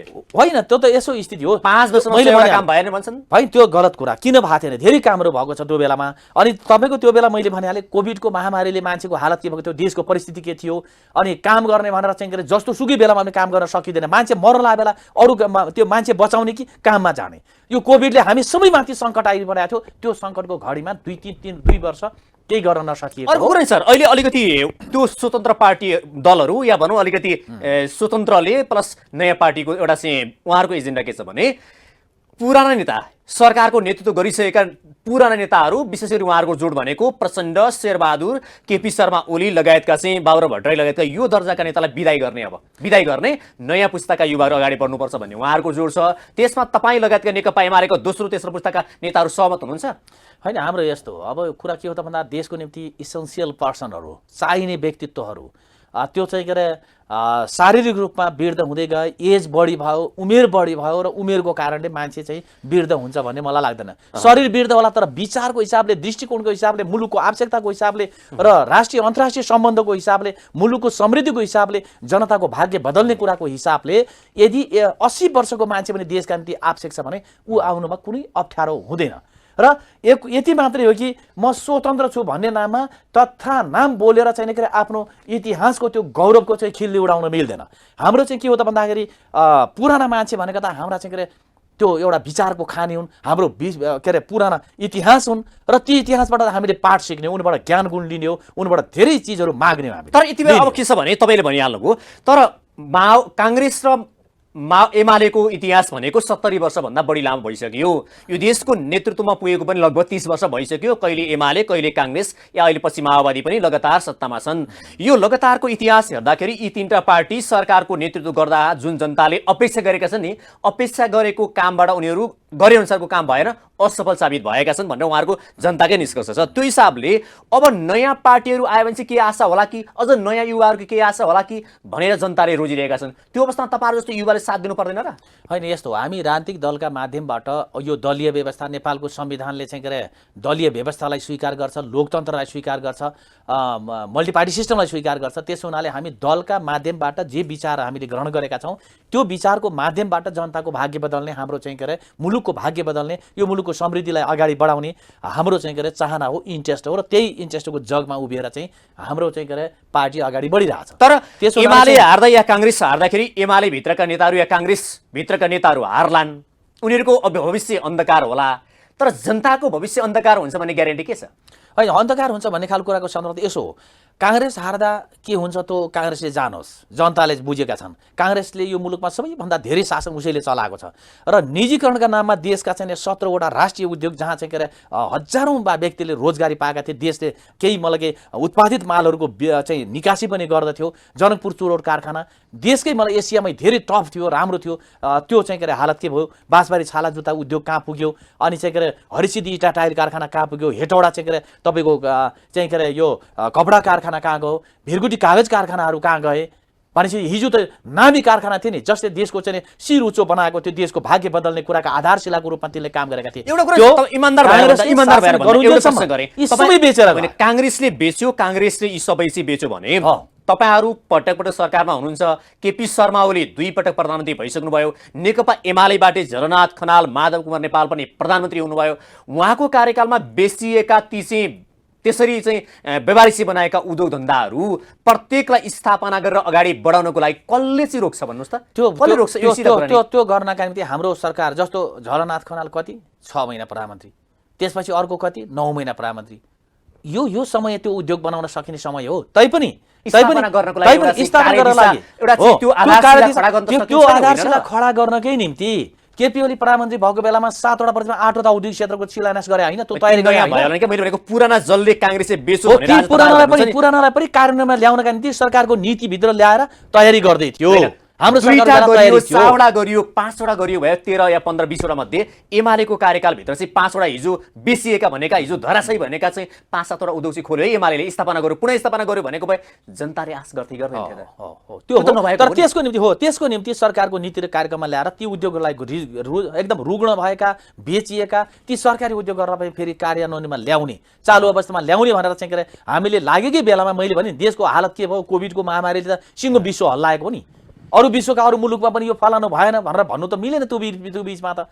त्यसबाट जो समयमा नेपालको सत्तामा एमाले रह्यो त्यो पर्याप्त समय थिएन र ती कामहरू गर्न सकिने आधारहरू पनि थिएन। त्यस हुनाले अब नेपालको समृद्धिको निम्ति, यो राष्ट्रको स्वाधीनताको निम्ति, राष्ट्रलाई जोगाउनको निम्ति नेकपा एमाले बाहेक अरू कुनै पनि दलले सक्दैन। यहाँ रहेका दलका सन्दर्भमा त संसदमा अस्ति देख्नुभयो नि, नागरिकता विधेयक 1 स्वरले पास गरे। राज्य व्यवस्था समितिमा छलफल हुँदाखेरि अनि यो अङ्गीकृत नागरिकहरूलाई चाहिँ के अरे 5-7 वर्षको चाहिँ प्रोभिजन राख्ने, त्यसमा माओवादी सहमत हुने, बहुमतले चाहिँ समितिबाट पास गराउने, संसदमा टेबल हुने, संसदमा त्यसलाई पास गराउनको लागि छलफलमा ल्याएर पास गराउनुको सट्टा त्यो चाहिँ के अरे त्यो बनेको चाहिँ नागरिकता विधेयकलाई चाहिँ संसदबाट फिर्ता लगेर जाने, अर्को नागरिकता विधेयक ल्याएर आउने, जसमा चाहिँ के अरे 2063 जो छ, जो प्रोभिजन छ कि तपाईँको चाहिँ विदेशी नागरिकले नेपालमा बिहे गरेर आयो भने उसले चाहिँ कुर्न नपर्ने, कुनै पनि किसिमको समयावधि राख्नु भएन नि त। हिजो तपाईँहरूले एउटा समयावधि या 7 वर्ष या 5 वर्ष या 3 वर्ष राखिदिएको भएदेखि एमाले एकदम कडा स्वरमा आवाज निकाल्न मिल्थ्यो। तर नेकपा एमाले त्यो कुनै किसिमको चाहिँ व्यवस्था गरेको थिएन। अनि तपाईँहरूले बोल्नुको औषधि के होइन? त्यो होइन, मैले भने संसदको अहिले विगतमा के भएको थियो, त्यो नेपालको संविधान 2072 सँग तिनको कुनै अर्थ छैन।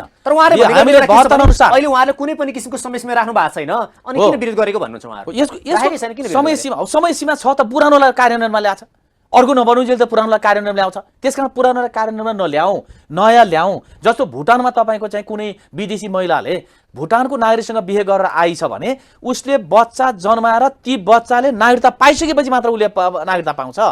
नेपाली नागरिकको नेपाली छोरीले चाहिँ इन्डियामा गएपछि उसले 7 वर्ष कुर्नुपर्छ र 7 वर्ष पछाडि नागरिकता पाउँछ। एमालेले भनेको 7 वर्षको अवधि थियो नि त, त्यो अवधिलाई तपाईँहरूले संसदभित्र ल्याएर छलफल गराएर तपाईँहरूको 3.5 वर्षको कार्यकालभित्र किन अल्झाएर राखेको? किन त्यो अल्झाएको होइन, त्यो सन्दर्भमा हामीले संसदमा ल्यायौँ। संसदमा हाम्रै सरकार भएको बेलामा संसदमा त्यो विधेयक आयो, त्यो विधेयक सुन्नु, त्यो विधेयक आयो, त्यो विधेयक आइसके पछाडि संसदको चाहिँ राज्य व्यवस्था समितिमा पुग्यो, त्यहाँ छलफल भयो। छलफल चाहिँ धेरै लामो छलफलका बावजुद त्यहाँ चाहिँ के अरे काङ्ग्रेसको असहमतिका बावजुद पनि माओवादी एमालेका साथीहरू सबै मिलेर त्यहाँ चाहिँ 7 वर्षको चाहिँ प्रावधानलाई पास गरेर संसदमा ल्याउनु भयो। संसदमा टेबल भयो। टेबल भइसके पछाडि त्यो संसदबाट पारित गराउनु पर्ने विषयलाई संसदबाट फिर्ता लिएर चाहिँ अर्को नागरिकता विधेयक ल्याउने हो भने यो राष्ट्रघात होइन, यो जनताप्रतिको गैर जिम्मेवारी त होइन। यो काम उनीहरूले गरेका छन्। यस्तै काम थप आइल निगमलाई बेच्ने योजना बनाउँदै थिए। 17वटा उद्योग त बेचे फेरि नेपालको एउटा मात्रै मतलब यो पेट्रोलियम पदार्थको चाहिँ यो आपूर्ति गरिरहेको आइल निगमलाई पनि मतलब बेच्नका निम्ति अहिले पनि लागिरहेको केही ठुला व्यापारी घरानाहरूलाई चाहिँ सुम्पिदिने त्यो सरकारबाट अरू के डर छन्? यो सरकार भइरह्यो भने, यो सरकारको भोलिको 5 दलीय गठबन्धनले चुनाव जित्यो सरकार बन्यो भने के डर छ देश र जनतालाई? यो सरकार रहिरह्यो र भोलि पनि गठबन्धन भयो भने यो गठबन्धनको उद्देश्य केही पनि छैन, देशको समृद्धिको यात्राको उद्देश्य होइन। र नेपाली काङ्ग्रेसको राजनीतिक दृष्टिकोण के हो, उसको राजनीतिक सिद्धान्त के हो, उसको दर्शन के हो, कुन दर्शनबाट गाइडेड भएर उसले चाहिँ सरकार चलाउँछ भन्ने त्यो पनि छैन। नेपाली काङ्ग्रेसको दर्शनलाई मानेर सबै राजनीतिक दल गएको पनि छैन। माओवादीको राजनीतिक दर्शनको जगमा उभिएर पनि यो मुलुक बनाउनका निम्ति उनीहरू हिँडेका छैनन्। न त मधेसवादीहरूकै राजनीतिक दर्शन भिजनका आधारमा उनीहरू गएका छन्। खालि यति मात्रै हो कि उनीहरू सरकारमा जाने, सत्ता कब्जा गर्ने, मन्त्री हुने, देशमा भ्रष्टाचार गर्ने, अनि त्यसै गरिकन यहाँ रहेका बाँकी रहेका उद्योग धन्दा बेच्नु पर्ने के छ। आयल निगम छ, अनि आयल निगम लगातार घाटामा गइरहन्छ, त्यसले गर्दा निजी क्षेत्रलाई बेच्यो भने चाहिँ उसले नाफामा लान्छ कि भन्ने उसको उद्देश्य हो किन? अनि जनतालाई फाइदा दिनुपर्छ कि पर्दैन? आज निजी छ, आज आयल निगम निरन्तर घाटामा छैन। आयल निगमले 1 खरब 20 अरब 6 करोड जति मतलब मुलुकलाई प्रति वर्ष राजस्व तिर्छ है। अनि राजस्व तिर्ने, त्यत्रो राजस्व तिर्नेलाई अनि अहिले 22 अरब चाहिँ के अरे भारत एनओसी के अरे आइओसीलाई उसले चाहिँ बक्यौता तिर्न बाँकी छ। यो ऋण उसमा छ, ऊ चाहिँ के अरे ऋणमा छ। यो अवस्थामा चाहिँ के अरे अस्ति मात्रै टेकुमा चाहिँ के अरे आयल निगमको मुख्यालय रहेको 29 रोपनी जग्गा नेपाल बैंकमा, नेपाल राष्ट्र बैंकमा 3 अरबमा मात्र जम्मा 3 अरबमा धितो राखेको छ। अब चाहिँ 7 अरब रुपियाँ मतलब चाहिँ के अरे भ्याट फिर्ता गर्नुपर्ने छ आयल निगमलाई अर्थ मन्त्रालयले। त्यो 7 अरब फिर्ता गरिदिएको भए 3 अरबमा राख्नु किन पर्थ्यो? अर्थ मन्त्रालय आफै साँची बसेर त्यो चाहिँ के अरे उसको 29 रोपनी जग्गा धितो राख्न लगाएको छ। यसको नियत के हो त भन्दाखेरि भोलि आयल निगमलाई ऋणमा डुबाउने अनि त्यसपछि त्यसको जग्गा लिलाम गर्ने भन्ने कुरा तपाईले गरिहाल्नुभयो। आयल निगम न नेकपा एमालेको सरकार हुँदा फाइदामा गएको छ, न कांग्रेसको सरकार हुँदा फाइदामा गएको छ। जुन सरकार आए पनि आयल निगम त घाटा छन्। तपाईहरुको सरकार हुँदा यसलाई नाफा लानु भएको थियो र? यस्तो 2027 सालदेखि निरन्तर त्यसले पेट्रोलियम पदार्थको व्यापार गरिरहेको चाहिँ आयल निगमले जनतालाई पनि अलिकति कर्मचारी भित्र बोनस मार्छन् त्यहाँनेर। हो त, त्यो गलत प्रवृत्ति त्यही त छ। त्यसलाई पनि सुधार गर्नुपर्छ, आन्तरिक सुधार गर्नुपर्छ, कर्मचारीलाई सुधार गर्नुपर्छ, त्यहाँभित्रको म्यानेजमेन्ट ठिक ढङ्गको बनाउनुपर्छ। जस्तो सरकारले विभिन्न उसमा कर लगाएको छ आयल निगमको, जस्तो पेट्रोलियम पदार्थमा लगाएको त्यो करलाई जनतालाई सहुलियत दिनका निम्ति अलि करका दरमा कर पनि हेरफेर गरेर जान सकियो भनेदेखि अलि सस्तो ढङ्गले पेट्रोलियम पदार्थ दिन सकिन्छ। बोनस मान्ने भनेको चाहिँ फाइदामा गयो भने बाणी छैन र? हो, त्यो फाइदामा गएपछि घाटामा गएको छ भने बोनस खाएको त। यो गलत प्रवृत्ति हो र यो कुराको निषेध गर्न पर्छ। एक दोस्रो कुरो के हो त भन्दाखेरि अब हामीले पेट्रोलियममा मात्रै निर्भर हुने होइन, हामी संसारको दोस्रो जसरोको ठुलो धनी देश भनेर घमण्ड गर्ने, गर्व गर्ने, अनि चाहिँ कुरा ती लगाउने। त्यो अनि आयल निगम भित्र चाहिँ के भन्छ भने बाहिर आएछौँ है, चर्चामा आएछौँ, आयल निगम भित्र सेटिङ हुन्छ। त्यो चाहिँ सरकार या कुनै राजनीतिक पार्टी कतै कतै सेटिङ भएर सधैँभरि घाटामा गयो भन्छ नि, यो तपाईहरुले कहीँ जानकारी पाउनु भएको छ? सेटिङ हुन्छ कि हुँदैन त्यहाँनेरि? यो मलाई थाहा छैन, म सेटिङ कोले गर्छन् त्यो थाहा छैन। तर चाहिँ त्यो घाटामा जानुपर्ने अवस्था त हामी देख्दैनौँ। जहिले पनि उनले के अरे आयल निगमबाट के हो त भनेर त्यहाँको डिजीलाई क्वेसन गर्दा उहाँले के हो त त्यो भन्दाखेरि हामीले चाहिँ ट्याक्कै 15-20 रुपियाँ घाटा खाएर प्रति पेट्रोलमा पनि, डिजलमा पनि, एलपी ग्यासमा पनि हामीले त्यति घाटा खाएर नेपालमा बेच्नुपर्छ। हामी जस्तो 100 रुपियाँमा चाहिँ किनेर ल्यायौँ भने हामीले 80 रुपियाँमा नेपालमा दिनुपर्छ भन्छ उनले। अनि यसैमा राजस्व दिनुपर्छ, त्यसर्थ यो घाटामा छ, यसको मूल्य बढाउनु पर्यो भन्ने नै उनीहरूको भनाइ हो। अब अलिकति हामीसँग थोरै समय भएको हुनाले एउटा दुईटा प्रश्न मात्रै गरेँ यहाँलाई मैले। अलिकति यहाँ केही समय अगाडि प्रचण्डले भन्नुभएको थियो एमाले आगोसँग खेल्दैछ, आगोसँग नखेल्नुस्, आगोसँग खेल्नु भयो भने तपाईँको हालत के हुन्छ भनेर चाहिँ केपी शर्मा ओलीले लक्षित गरेर उहाँले भन्नुभएको थियो। त्यो आगोसँग खेल्दाको परिणाम एमाले भोगिरहेको छ। आज एमाले आगोसँग खेलेको छैन, बरु उनीहरूले चाहिँ एउटा जङ्गलमा एउटा सिंह हुन्छ र त्यस सिंहले एउटा चाहिँ मृग मार्छ, मृग मारेपछि त्यसको वरिपरि केही बथान, केही हुल अरू जनावरहरू आउँछन् त्यो मासु खानका लागि र आक्रमण पनि गर्छन् कहिलेकाहीँ सिंहलाई। तर अन्तिममा चाहिँ ज्यान जाने त कसको हो? अरू नै जनावर जसले चाहिँ त्यो खोज्न, खानेकुरा खोज्न आएका हुन्थे उनीहरूको नै हो ज्यान जाने। त्यस कारणले गर्दाखेरि त्यस्तै अवस्थामा ती 8-10 वटा छ ती पार्टीहरू आउँछन्। तर एमाले एक्लै भए पनि एमाले एकका साथमा जनता छ, जनताको विश्वास छ। तब जनताको विश्वासको जगमा उभिएको हुनाले एमाले बलियो छ। बलियोसँग एक्लै लड्न नसकेका हुनाले हुल बाँधेर आए पनि अब एमालेको केही पनि हल्लाउन सक्नेवाला छैन। अर्को प्रश्न चाहिँ एमाले सत्तामा हुँदा पनि संसद विघटन गर्यो, प्रतिपक्षमा हुँदा संसद अवरुद्ध गर्यो, चल्दै दिएन। एमाले फेरि पनि बहुमत भनेको छ, बहुमत किन चाहियो एमालेलाई? एमालेलाई इमान्दारितापूर्वक देशको स्वाधीनताको नेतृत्व गर्न, देशको भाग्य बदल्न, यो देशलाई मतलब कि खास गरेर स्वाधीन राष्ट्रको रूपमा अगाडि बढाउन, विश्व मानचित्रमा यो कसैको दास हुँदैन, यो कसैद्वारा हेपिँदैन, चेपिँदैन, यसको स्वतन्त्र भूमि छ, त्यो भूमिको रक्षा गर्न एमालेलाई जिताउने नम्बर 1। नम्बर 2, एमालेलाई देशभरि नेपाली काङ्ग्रेसको कुशासन भएको बेला देशभरि बेचिएका उद्योग धन्दाहरूलाई फेरि पुनः कार्यान्वयनमा ल्याउने, नयाँ औद्योगिक क्षेत्रहरूलाई कार्यान्वयनमा ल्याउने र देशको विकास र समृद्धिलाई अगाडि अगाडि बढाउने। जस्तै मैले सुदूरपश्चिमकै सन्दर्भमा भने, सुदूरपश्चिममा जानका निम्ति विदेशी पर्यटक कसैलाई जान दिएको छैन। सुदूरपश्चिम जानका निम्ति अहिले खासमा धनगढीको टिकट भनेको 17,500 टिकट छ। त्यो 17,500 को कुनै विदेशी खैरो रङको मान्छे आएर टिकट काट्यो भने उसले 34,000 को टिकट काट्न पर्छ। भनेपछि डबल टिकट लिने, डबल टिकट असुल्ने, त्यहाँ सुदूरपश्चिमका पर्यटकीय गन्तव्यमा हेर्न नदिने। जस्तो शुक्लाफाटा भनेको एसियाको दोस्रो ठुलो लार्जेस्ट मतलब ग्रासल्यान्ड भएको ठाउँ हो। त्यहाँ चाहिँ हजारौंको संख्यामा मृगको बथान एकैसाथ देख्न पाइन्छ। त्यो ठाउँमा विदेशी पर्यटकलाई भित्र्याएर सुदूरपश्चिमको समृद्धिलाई अगाडि बढाउन सकिन्थ्यो। अनि जस्तो यो धरतीकै स्वर्ग खप्तड जहाँको रमणीयताबाट दुनियाँका मान्छेलाई लोभ्याउन सकिन्थ्यो र त्यहाँ पर्यटन उद्योगबाटै पनि सुदूरपश्चिमको कायापलट गर्न सकिन्थ्यो। अनि त्यसै गरिकन पञ्चेश्वर अगाडि बढाउन सकिन्थ्यो। अनि पश्चिम सेतीको हालत के छ त्यसलाई अगाडि बढाउँदा सिङ्गो मुलुकको कायापलट एमालेलाई बहुमत दियो भने त्यो काम गर्छ भन्नुहुन्छ? यही काम हो। एमाले जित्दा अगाडि बढाउने। मान्यौ यो 5 दल या 7 दल मिल्दा पनि एमाले जित्यो, मान्यौ चुनाव जित्यो भने देशको अवस्था के हुन्छ? जनताको अवस्था हामी देश र जनताको भाग्य बदल्ने, हामी असल कामहरूद्वारा जनताको हितका पक्षमा जनतालाई खुसी बनाउने काम, विकास निर्माणका कामहरू, यो मुलुकलाई तीव्र गतिमा विकसित मुलुकमा लैजाने काममा एमाले लाग्छ। हस् सर, कार्यक्रम आइदिनु भयो, यहाँलाई धेरै धेरै धन्यवाद सर। धन्यवाद। आज हाम्रो कार्यक्रम हुनुहुन्थ्यो नेकपा एमालेका नेता सङ्घीय सांसद नरबहादुर धामी। हामीले आज उहाँसँग नेकपा एमालेको चुनावी एजेन्डा र 5 दल या 7 दल, भोलि 8 दल होला, 8 दलसँग भिन्न सक्ने नेकपा एमालेको अहिले कसरी तयारी गर्दैछ यो विषयमा विशेष चर्चा परिचर्चा गऱ्यौँ। कार्यक्रमको निर्धारित समय सकिएको छ। टिभी टुडे हेर्दै गर्नुहोला। नमस्ते।